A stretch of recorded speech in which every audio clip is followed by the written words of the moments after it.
आवाज आ रही है बेटा? Yes sir. कल अपन पढ़ रहे थे राज्यपाल का पद, और राज्यपाल के पद में हमने देख लिया था कि किस तरीके से राज्यपाल केंद्र और राज्य के मध्य प्रमुख विवाद का कारण रहा है। इसमें हम आगे देखें तो ये हम देख सकते हैं कि राज्यपाल, सीएम और मंत्री, ये इस तरीके से सिस्टम होता है। सीएम बीच की कड़ी होता है किसके? राज्यपाल और मंत्री परिषद के। अब यहाँ पर राज्यपाल का रोल कब शुरू होता है, राज्यपाल की मुख्य भूमिका कब शुरू होती है, या यूं कहें कि राज्यपाल का प्रशासनिक दायित्व क्या है, या यूं कहें कि संविधान ने राज्यपाल को क्या रोल अदा करने के लिए दिया है, और एक राज्यपाल की अहम भूमिका क्या होती है। देखो, राज्यपाल की अहम भूमिका दो प्रकार से होती है। एक तो होती है प्रशासनिक, एक तो होती है प्रशासनिक, और दूसरी होती है राजनीति।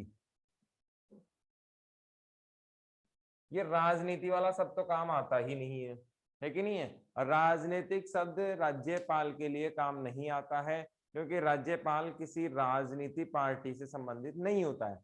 इसीलिए आपको ये बात ध्यान रखनी है कि राज्यपाल किसी भी राजनीतिक पार्टी से जुड़ा हुआ नहीं होता है। जैसे ही राज्यपाल आएगा, जैसे ही राष्ट्रपति आएगा, तो ये संपूर्ण राज्य के और संपूर्ण देश के होते हैं। इनका संबंध किसी भी दल विशेष से नहीं होता। किससे नहीं होता है? दल विशेष से नहीं होता है। ये सबके लिए क्या होते हैं? समान होते हैं। तो आपको ये भी ध्यान रखना है कि राज्यपाल का पद कैसा पद है? ये निर्दलीय होता है, यानी कि ये किसी भी दल से जुड़ा हुआ नहीं होता है। प्लस राज्यपाल किसी भी पार्टी विशेष को सपोर्ट नहीं करेगा, किसी वर्ग विशेष को सपोर्ट नहीं करेगा। संपूर्ण राज्यपाल के राज्यपाल का स्थान होता है। अब इसमें हम देखते हैं राज्यपाल का जो मुख्य काम है वो क्या है। राज्यपाल का मुख्य कार्य है राज्य में संवैधानिक व्यवस्थाओं को देखना। राज्य में संवैधानिक व्यवस्थाओं को देखना। अब इसका मतलब क्या हुआ? इसका मतलब ये हुआ कि राज्य में संविधान के अनुसार कानून चल रहा है या नहीं। सीएम वगैरह को क्या दिलाता है? ये शपथ दिलाता है, तो ये सारे काम भी इसका है। और राज्य में जो विश्वविद्यालय होते हैं, इनका ये क्या होते हैं? अध्यक्ष होते हैं, कुलाधिपति होते हैं, कुलाधिपति होते हैं। अगर कहीं कोई प्रॉब्लम क्रिएट होती है तो आर्टिकल 200 से राष्ट्रपति के पास उस मामले को भेज देते हैं, उस मामले को भेज देते हैं। और भी बहुत सारे काम राज्यपाल के हैं। इसमें सबसे इंपॉर्टेंट कार्य जो आता है वो आता है गठबंधन के समय। कब आता है? गठबंधन के समय। ये अपने को ध्यान में रखना है, और यही विवाद का भी कारण है। हमने पढ़ा था ना, केंद्र राज्य के मध्य विवाद का प्रमुख कारण कौन कौन से हैं, तो उसमें राज्यपाल का पद था, और राज्यपाल में भी क्या था? गठबंधन। अगर हम देखें कि राज्यपाल का जो रोल है वो किस प्रकार से इंपॉर्टेंट हो जाता है गठबंधन सरकार में, तो इसका मतलब क्या हुआ? सरकार कितनी प्रकार की? दो प्रकार की। एक तो पूर्ण बहुमत की सरकार, पूर्ण बहुमत की सरकार, और दूसरी सरकार कौन सी है? गठबंधन की सरकार। दूसरी कौन सी है? गठबंधन की सरकार। तो गठबंधन की सरकार, इसमें तो क्या है? जब किसी जब किसी सीएम को क्या मिल जाए, जब किसी दल को क्या मिल जाए, पूरा बहुमत। अब ये पूरा बहुमत क्या होता है, 50 + 1 51% होता है ना। अब ये बात अपने को ध्यान में रखनी है विशेष तौर पर। कैसे, 50 + 1 का मतलब क्या हुआ, 50 + 1 का मतलब हुआ कि जितनी संख्या है विधानसभा की या लोकसभा की, उसका 50%। अब ये ध्यान रखना, ये 51% ऐसे नहीं है बेटा, है ना। 51% डायरेक्ट नहीं आएगा ये कभी। बहुत सारी किताबें लिखती हैं 51% मेजोरिटी सिस्टम होना चाहिए, जबकि ये क्या है, गलत है। सही क्या है, 50 + 1 है। आप एग्जाम्पल के तौर पे देखें, मान लीजिए 500 सीटें हैं, ठीक है। फिर राजस्थान का एग्जाम्पल भी देखेंगे। किसी विधानसभा की सीटें कितनी है, 500, क्योंकि हम जानते हैं कि विधानसभा की अधिकतम कितनी हो सकती है, 500, कम से कम कितनी हो सकती है, 60। आपके सिलेबस में तो नहीं है, 10th में आया था ये। अब आप देख सकते हैं 500 सीटों का 50% कितना हुआ, 250, 250। एक और जोड़ देंगे तो 251। बताओ, 251 ही चाहिए था ना हमें सीट बनाने के लिए, सरकार बनाने के लिए। समझ में आ रहा है दिव्या? Yes sir.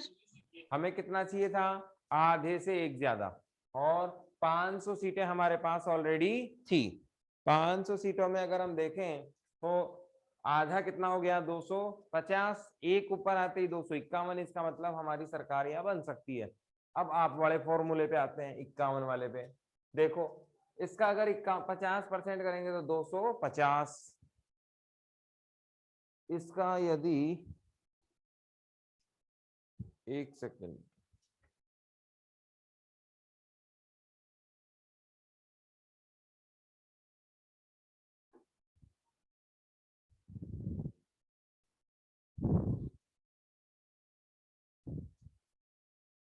इसका यदि हम 50% करेंगे तो कितना आया, 250। फिर आपके हिसाब से 1% कितने का हुआ, 5 का हुआ, क्योंकि 500 है तो 1% कितने का आया, 5 का। तो ये संख्या कितनी हो जाएगी, 255 हो जाएगी, जबकि ये गलत रेशियो हो जाएगा। इसीलिए हमेशा ध्यान रखना, बहुमत का जो फॉर्मूला है वो क्या है, 50 + 1 है। ये गणित समझ में आई क्या? कभी भी 51% हम नहीं रखेंगे। कितना रखेंगे, 50 + 1।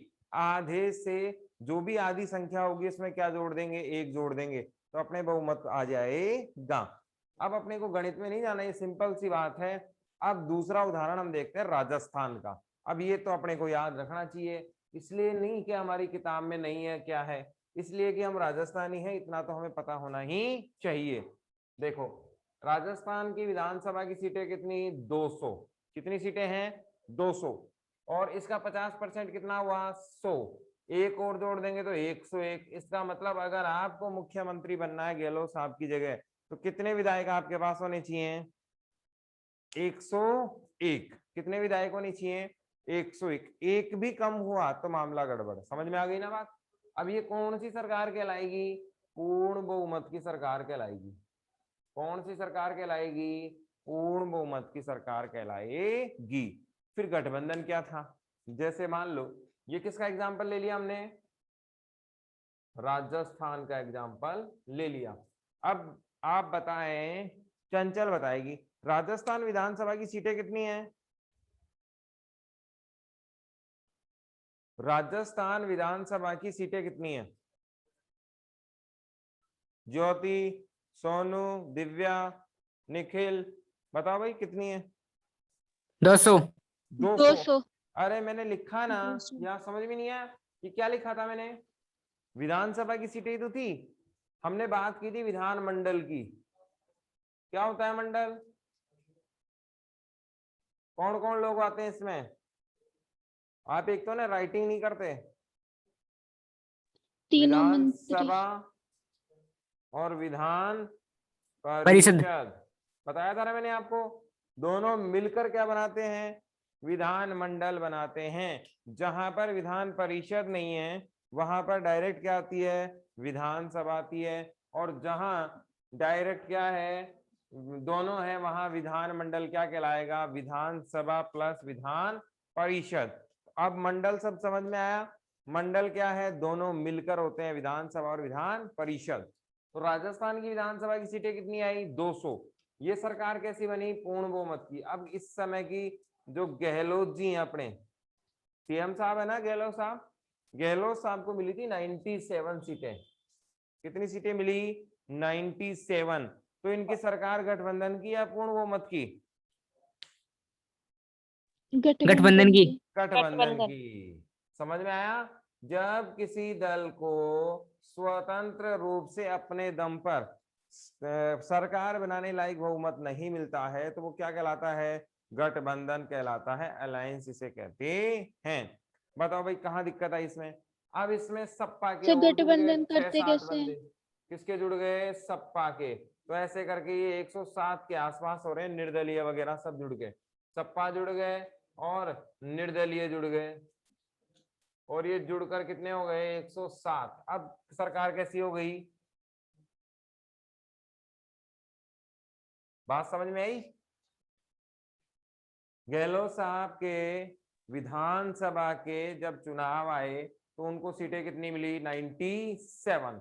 और 97 सीटों पर सरकार कैसी थी, कभी भी गिर सकती थी, कभी भी मामला गड़बड़ हो सकता था, ये बात हम जानते थे।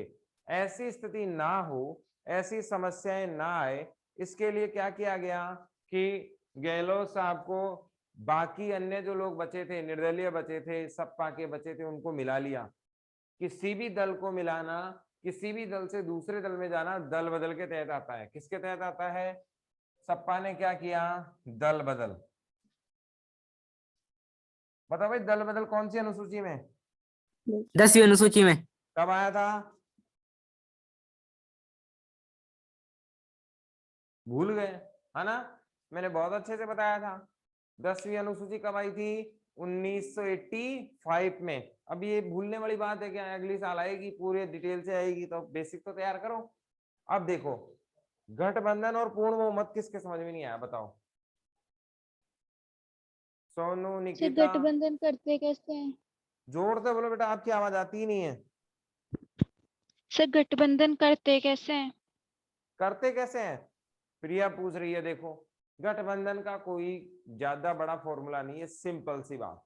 देखो 50+1 का फॉर्मूला अगर पूरा हो रहा है ना तो गठबंधन की आवश्यकता नहीं है, सीधी सी बात। पूर्ण बहुमत आएगा और सरकार बना लेगा। हर किसी को सरकार बनाने की आवश्यकता होती है, पता नहीं आप कहाँ लेके जाओगे क्लास को, है ना। देखो सरकार बनाने के लिए आवश्यकता होती है, और वो क्यों होती है, सबको सत्ता चाहिए, है ना। और इसको कहते हैं सत्ता की लालसा का सिद्धांत, सत्ता की लालसा का सिद्धांत, है ना। यानी कि हर दल हर हाल में किसी भी कीमत पर क्या बनाना चाहता है, सरकार बनाना चाहता है। अरे भाई मलाई सिस्टम है ना, मलाई तो कहाँ चाहिए, पैसे में चाहिए, सरकार में मिलती है, विपक्ष में तो कुछ मिलती नहीं है। इसलिए हर बंदे को क्या चाहिए, सरकार चाहिए। हर दल को क्या चाहिए, सरकार चाहिए। ये तो हम समझते हैं कि नेताजी चुनाव क्यों लड़ते हैं, पैसे के लिए चाहिए, मलाई के लिए चाहिए, है ना। और वो सरकार में आते हैं, इसे ही क्या कहते हैं, सत्ता की लालसा। लालसा को हम लालच कह सकते हैं कि सत्ता की लालच का सिद्धांत ये है, हर किसी को लालच के लिए क्या चाहिए, सरकार बनानी है। अब यहाँ पर अपन एक बात और समझते हैं कि ये जो लालसा का सिद्धांत है, इसी कारण क्या करते हैं, वो गठबंधन बना लेते हैं, अपनी विचारधारा को साइड में कर देते हैं। हमने पढ़ा था दल की क्या होती है, प्रत्येक दल की विचारधारा होती है ना। जैसे बीजेपी है, हिंदुत्ववादी है, हिंदुओं की बात करती है ना। कांग्रेस है, समाजवाद की बात करती है, ठीक है। सीपीआई है, कम्युनिस्ट, हिंसा की बात करते थे। सीपीआईएम अलग हो गया, है ना, नक्सलवाद से जुड़ी हुई कुछ पार्टियां हैं। तो ये अलग अलग विचारधाराएं हैं पार्टियों की। अब होता क्या है कि जब सरकार बनाने की बात आती है तो विचारधारा को साइड में रख देते हैं, है ना, और काम चला लेते हैं। जैसे फॉर एग्जाम्पल देखो, कई बार अपन 11-11 की टीम बनाते हैं। क्रिकेट मैच देखा आपने,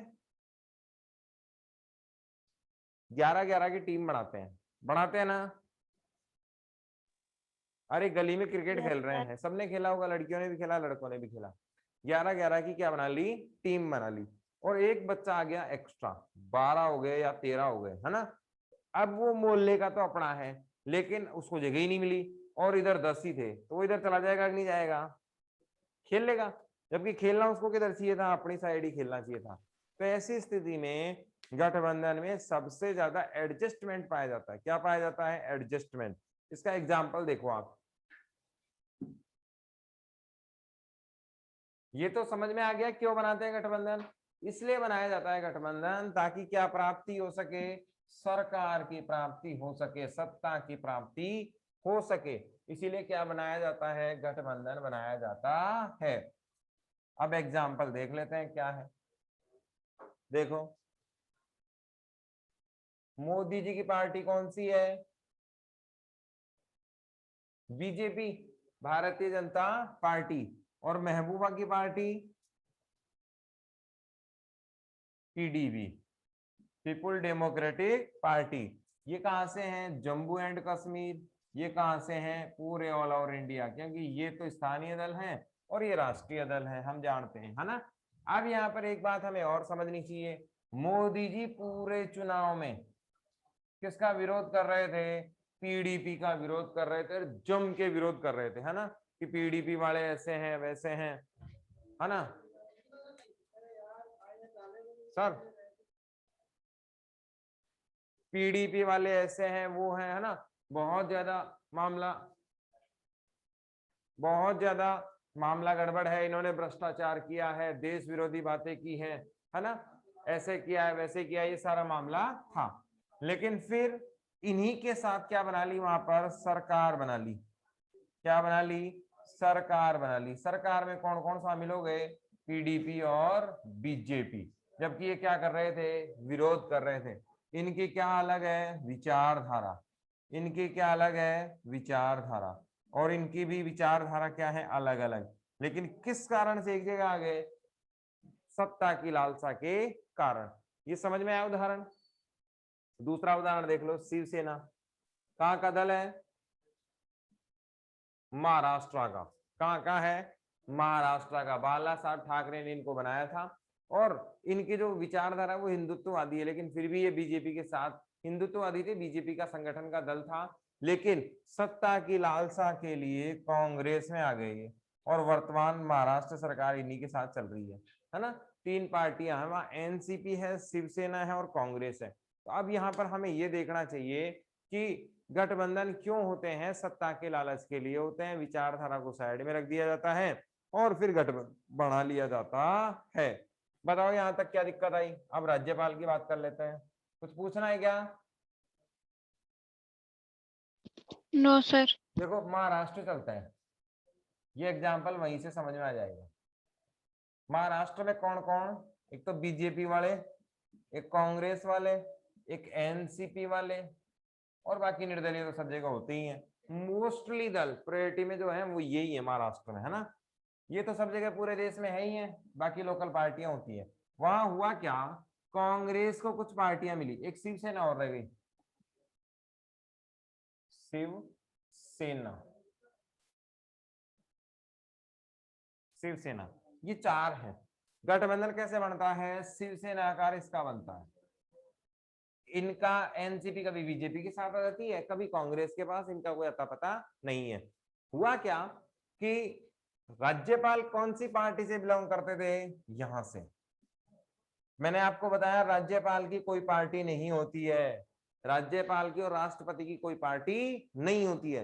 लेकिन इतना तो अपन समझते हैं कि जो पार्टी राज्यपाल को चुनकर लाएगी, राज्यपाल उनका साथ देंगे कि नहीं देंगे, है कि नहीं। जैसे मान लो मेरे को बीजेपी वाले राज्य राष्ट्रपति बना दे, राज्यपाल बना दे, तो मैं बीजेपी की बात मानूंगा कि नहीं मानूंगा, मानूंगा, है ना। कृतज्ञता तो होती है। तो यहाँ भी यही हुआ कि बीजेपी के जो राज्यपाल थे वो होने तो कैसे चाहिए थे, निर्विरोध, या यूं कहें निरपेक्ष, पक्षपात नहीं कर सकते, है ना, पक्षपात नहीं करना चाहिए था इनको।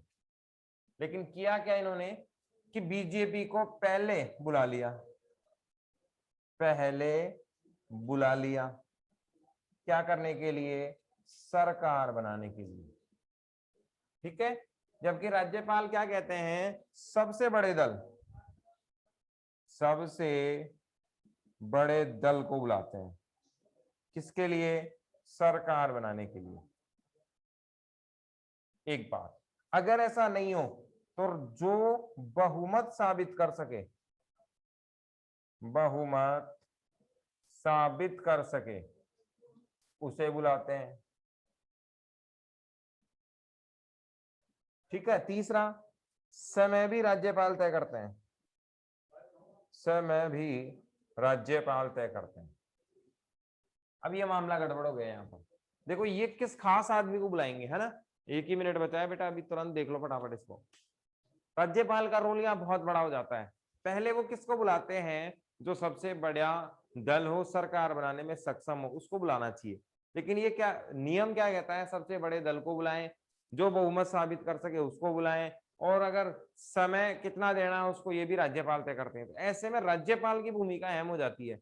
अब राज्यपाल को क्या लग रहा है वो तो राज्यपाल के अलावा भगवान ही जानता है। ऐसी स्थिति में राज्यपाल अपने पक्ष वाले दल को ज्यादा महत्व देता है और उनको मौका मिल जाता है खरीद फरोख्त करने का। इससे भ्रष्टाचार होता है और यही कारण है राज्यपाल के विरोध का। समझ में आया क्या? Yes sir. राज्यपाल क्या करता है? इंटरफेयर करता है राजनीति में और सरकार बनाने में डायरेक्ट इनडायरेक्ट मदद कर देता है। ऐसे में जो समय मिलता है वो स्थानीय सरकार के लिए